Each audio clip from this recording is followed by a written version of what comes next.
అదాని గారి ఇష్యూలో సో మళ్ళీ వైఎస్ జగన్మోహన్ రెడ్డి గారిని అరెస్ట్ చేసే అవకాశాలు ఉన్నాయి అనేది బాగా స్ప్రెడ్ అవుతున్న న్యూస్. సో దీనికి సంబంధించి మీకు తెలిసిన సమాచారం ఏంటి సార్?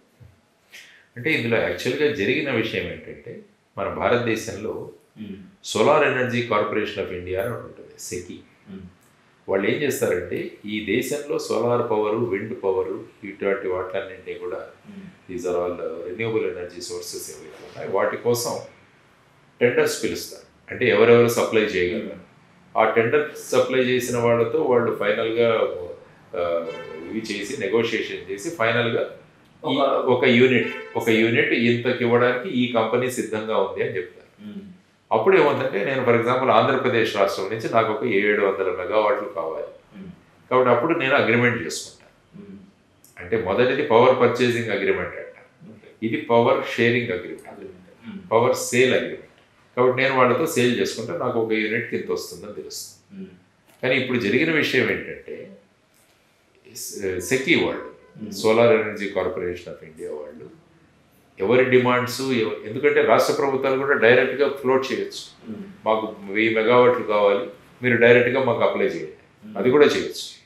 సో ఇప్పుడు ఏమైపోయిందంటే వీరు సుమారుగా ఐ థింక్ ₹2.52 దాకా ఇస్తామని చెప్పారు. చెప్పిన తర్వాత ఏమైందంటే స్టేట్ లెవెల్ సిద్ధంగా లేదు వీళ్ళ దగ్గర నుంచి తీసుకోవడానికి, ఎందుకంటే అంతకన్నా తక్కువ రేట్లో మిగతా వాళ్ళు ఇవ్వడానికి సిద్ధంగా ఉన్నారు. సపోజ్ ఎన్టీపీసీ సంస్థ తీసుకుంటే వాళ్ళు గుజరాత్ వాళ్ళకి ₹1.99 యూనిట్ ఇస్తామని చెప్పారు. మరి ₹2.52 ఏంటంటే 25 సంవత్సరాలకి 30 సంవత్సరాలకి పవర్ పర్చేజ్ అగ్రిమెంట్స్ ఉంటాయి కాబట్టి రేట్లు తగ్గినా పెరిగినా కూడా అంతే తీసుకోవాలి. కాబట్టి క్రమక్రమంగా ఏమవుతుందంటే రేట్లు తగ్గుతాయి, ఎందుకంటే ఈ ఫోటోవోల్టాయిక్ సెల్స్ వీటిలన్నిటి కూడా చీప్ అవుతూ వెళ్తాయి. కాబట్టి ఏంటంటే ఎంత తక్కువలో మనం తీసుకోగలమని అన్ని రాష్ట్రాలు ప్రయత్నిస్తాయి. కానీ ఇక్కడ ఏమైందంటే 12 గిగావాట్లు అంటే 12,000 మెగావాట్లకి సెకి వాళ్ళు ఆర్డర్స్ పిలిచి అందులో మొత్తం నెగోసియేషన్ అంతా 2 కంపెనీలను సెలెక్ట్ చేశారు. ఒకటి అదాని గ్రీన్ ఎనర్జీ లిమిటెడ్, ఇంకోటి వచ్చేసి అజూర్ పవర్, ఈ 2 కూడా. అప్పుడు ఏమైందంటే ఎవరు రాష్ట్రాలు కూడా రెడీగా లేరు వీళ్ళ దగ్గర నుంచి తీసుకోవడానికి. అప్పుడు ఏం చేశారంటే అదాని వాళ్ళు మళ్ళా రాష్ట్రాలను కాంటాక్ట్ చేయడం మొదలుపెట్టారు. మీరు మాకు ఆర్డర్ ఇవ్వండి, మేము మీకు లంచాలు ఇస్తాం. అది జరిగిన విషయం. కాబట్టి అది చూసుకుంటే ఆంధ్రప్రదేశ్ రాష్ట్రంలో సుమారుగా 1750 కోట్లు ఇచ్చారని, మిగతా 4 రాష్ట్రాలు ఛత్తీస్గఢ్, తమిళనాడు, జమ్మూ అండ్ కాశ్మీర్, ఒరిస్సా, ఈ 4 రాష్ట్రాలకి కూడా వాళ్ళకి సుమారుగా 500 నుంచి 550, మొత్తం కలిసి ఒక 2109 కోట్లు, 2200 కోట్ల వీళ్ళు లంచాలు ఇచ్చారని యుఎస్ డిపార్ట్మెంట్ ఆఫ్ జస్టిస్ వాళ్ళు ఒక ఫైల్ వేశారు. తర్వాత ఏంటి, ఈ కంపెనీ వాళ్ళు మాకు ఇంత పెద్ద ప్రాజెక్టులు వస్తున్నాయని చెప్పేసి అక్కడ యుఎస్ వాళ్ళ దగ్గర నుంచి బాండ్లు కనిపించారు. కాబట్టి అక్కడ ఈ లంచాలు ఇచ్చామన్నది ఎక్కడ చెప్పలేదు. దానివల్ల అక్కడ ఇన్వెస్టర్లు మోసపోయారని 2 మ్యాటర్లు అక్కడ నడుస్తున్నాయి. ఒకటి యుఎస్ డిపార్ట్మెంట్ ఆఫ్ జస్టిస్, రెండవది వచ్చేసి SEC అంటారు, సెక్యూరిటీస్ అండ్ ఎక్స్చేంజెస్ కమిషన్, మన సెబీ లాగా అక్కడ SEC. వాళ్ళు ఈ విధంగా మోసం చేశారు, ఫ్రాడ్ చేశారని వాళ్ళు ఒక కేసు నడుపుతున్నారు. వాళ్ళ కంప్లైంట్లో ఎక్కడా కూడా ఎవరి పేర్లు మెన్షన్ చేయలేదు. ఇంపార్టెంట్ ఫారిన్ అఫీషియల్, తర్వాత గవర్నమెంట్ అఫీషియల్స్, ఈ 2 పదాలు వాడారు. ఒక ఆంధ్రప్రదేశ్లో ఇంపార్టెంట్ ఫారిన్ అఫీషియల్ అతను మే 2019 నుంచి జూన్ 2024 వరకు ఒక ప్రముఖమైన స్థానాన్ని ఆక్యుపై చేశారని కూడా రాశారు. ఆ తర్వాత మిగతా వాళ్ళ పేర్లు ఏవీ లేవు. తర్వాత ఎవరికి ఎంత డబ్బులు ఇచ్చిందన్నది కూడా వాళ్ళు మొబైల్ ఫోన్లో వాళ్ళు ఆల్రెడీ సీజ్ చేసి పెట్టున్నారు. కానీ వాళ్ళు ఏవి కూడా డిస్క్లోజ్ చేయలేం. ఇప్పుడు వాళ్ళు కోర్టులో కేసు పెట్టారు. ఇప్పుడు గౌతమ్ అదానికి ఒక నోటీస్ ఇచ్చారు, 21 రోజుల లోపల రిప్లై. కానీ ఏమంటున్నారంటే వీళ్ళు డైరెక్ట్గా ఫారిన్ ఒక కంపెనీ వేరే దేశం యొక్క పౌరుడికి ఈ విధంగా నోటీసులు ఇవ్వలేదు, ఎంబసీ నుంచి రావాలి. మన ఎంబసీ ఉంటుంది, ఇండియన్ ఎంబసీకి ఇస్తే వాళ్ళు ఇచ్చి ఇతని నుంచి సలహా తీసుకొని అక్కడి నుంచి ఇస్తారు.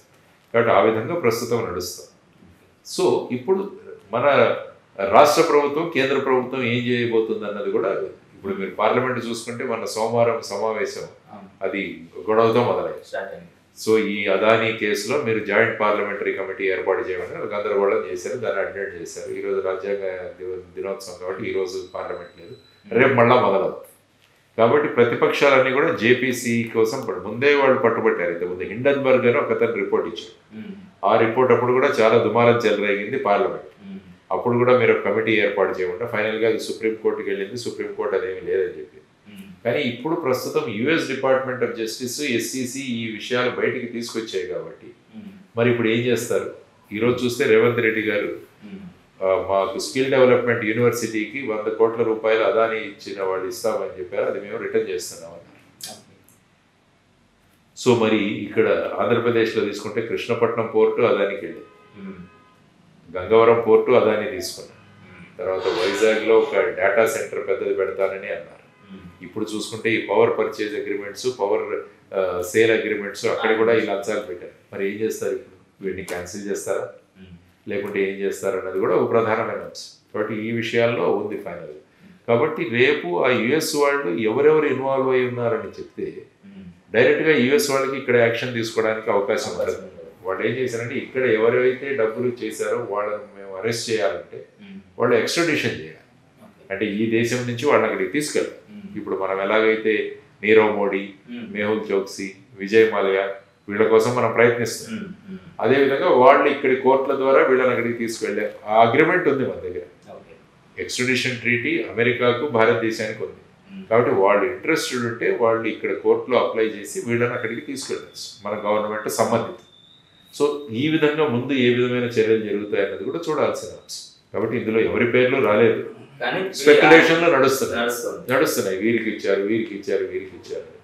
అంటిల్ అండ్ అన్లెస్ మన వాళ్ళు సే ఫర్ ఎగ్జాంపుల్ ఒక కేసు రిజిస్టర్ చేసి ఇక్కడ దానిలో ఇన్వెస్టిగేట్ చేసి వాళ్ళ దగ్గర ఉన్న సమాచారాన్ని కాబట్టి మరి ఇక్కడ ఏదైనా కేసులు చేస్తే అప్పుడు ఎవరెవరు చేశారన్నది తెలుస్తుంది. సో అది చూడాలి మరి ఏ విధమైన స్టెప్స్ తీసుకోబోతున్నారు. ఒకవేళ పవన్ కళ్యాణ్ గారు కనుక మన పార్టీని విలీనం చేసి జనసేనలు కలిసి ట్రావెల్ చేద్దాం అంటే కనుక సో మీ భావాజాలంతో పాటు ఎందుకంటే బేసిక్గా ఏంటంటే రాష్ట్ర హితం కోసం ఎలా పని చేయాలనేది ఒకటి, తర్వాత రాజ్యాధికారం కూడా ఒక ముఖ్యమైన విషయం. ఎందుకంటే డాక్టర్ బాబాసాహెబ్ అంబేద్కర్ గారి అన్న ఈరోజు ఎలా రాజ్యాంగ దినోత్సవం ఈరోజు. సో రాజ్యాధికారం అన్నది చాలా ముఖ్యమని బాబాసాహెబ్ అంబేద్కర్ గారు చెప్పారు. మనకు ఎన్ని భావాలు ఉన్నా కూడా ఫైనల్గా రాజ్యాధికారం ఉంటే మనం ఎక్కువ ప్రజలకు చేయగలం. అంటే ఒక చిన్న లైట్కి ఒక పెద్ద లైట్కి ఉన్న తేడా, చిన్న లైట్ ఈ ప్రాంతంలోనే లైటింగ్ ఇవ్వగలం, అదే పెద్ద లైట్ పెడితే ఎక్కువ ప్రాంతాన్ని కవర్ చేయగలం. సో ఆ విధంగా రాజ్యాధికారం ద్వారా మనం ఎక్కువ మంది ప్రజలను కవర్ చేయవచ్చు అని వారు. అఫ్కోర్స్ ఫౌండేషన్ ద్వారా మేము అనేక పనులు చేస్తుంటాం, కానీ ఏంటంటే నేను ఎప్పుడు కూడా గవర్నమెంట్ అన్నది ఒక ఎన్జిఓ లాగా పనిచేయాలనుకుంటున్నాను.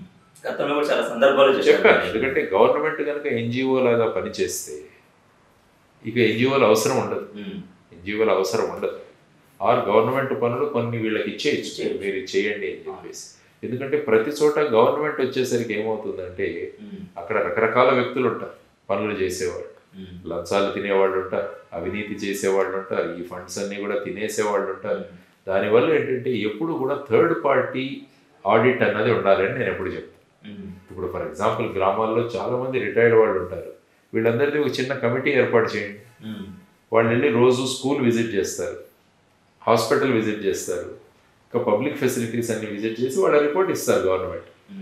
స్కూల్లో అందరూ టీచర్లు వచ్చారా లేదా, నీళ్లు సరఫరా అవుతున్నాయా లేదా, హాస్పిటల్లో అన్ని మందులు ఉన్నాయా, డాక్టర్లు వచ్చారా లేదా.